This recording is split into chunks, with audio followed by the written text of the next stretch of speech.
Agosto 28, 2023. Pagbasa gikan sa Santos nga Ebanghelyo sumala ni Mateo.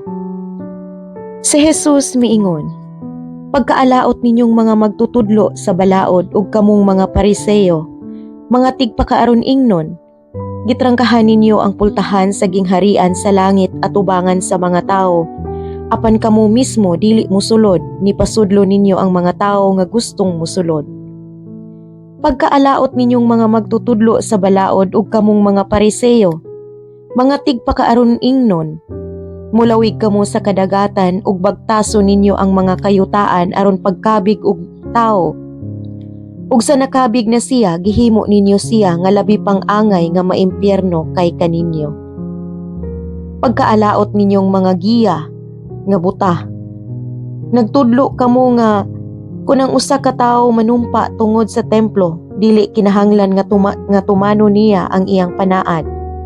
Apan kung manumpa siya tungod sa bulawan nga anaa sa templo, obligado siya pagtuman sa iyang panaad.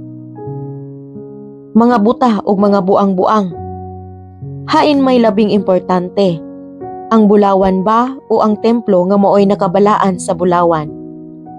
Nagtudlo usab kamo nga kung may manumpa tungod sa halaran, dili kinahanglan nga tumano niya ang iyang panaad. Apan kung manumpa siya tungod sa gasa nga anaa sa halaran, kinahanglan tumano niya ang iyang panaad.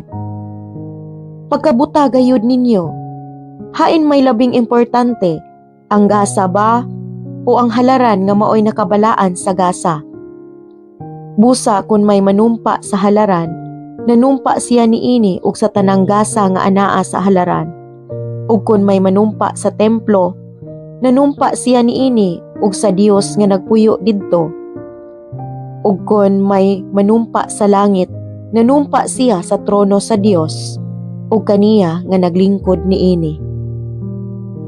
Ang Ebanghelyo sa Ginoo. Daygon ko ikaw, O Kristo.